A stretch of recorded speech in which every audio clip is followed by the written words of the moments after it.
For those that are planning on getting married, listen up because you don't want this to happen to you.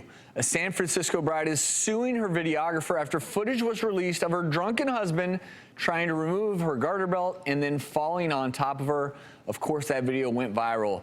We're not going to show that video out of respect for the couple, but the bride is claiming that she and her husband hid the video so it wouldn't be watched by anyone. But that additional footage, they didn't even know it existed, was what was posted online and ended up racking up millions of views.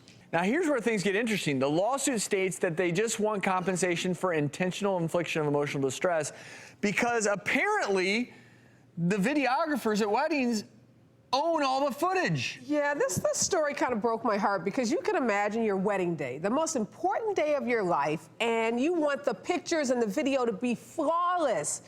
And then you go on social media and here's this video that you're so embarrassed about and so humiliating. Well, you don't get pie-eyed at your own wedding. Travis's wedding, we can get pie-eyed. Well, Drew, it happens, though. I did not have one drink at my own wedding. Well, yeah, but you can't. But that's self-righteous. Well, no, because you're busy, and you know you have to talk to people. Thank you for coming to the wedding. Oh, you got me all. Well, that's probably why a lot of people have a couple of cocktails because they have to talk to so many people. But you know, maybe he didn't eat all day and he had one drink. And he was nervous. I can see that. I didn't eat it, so that could very easily happen. But it comes down to when you sign one of these releases.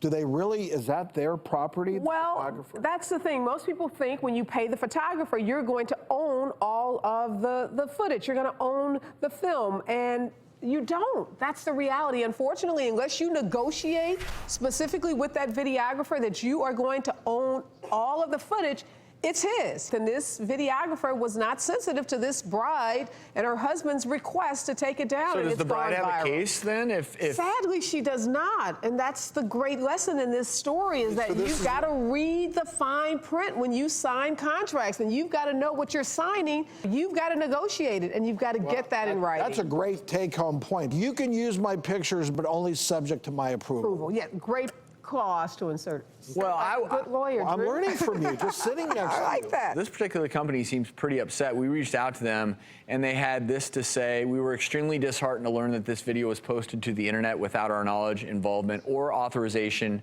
And in our 12-year history of capturing, editing, and delivering thousands of wedding photos and videos, we have never experienced anything like this. We are taking this incident very seriously." Clearly, some individual.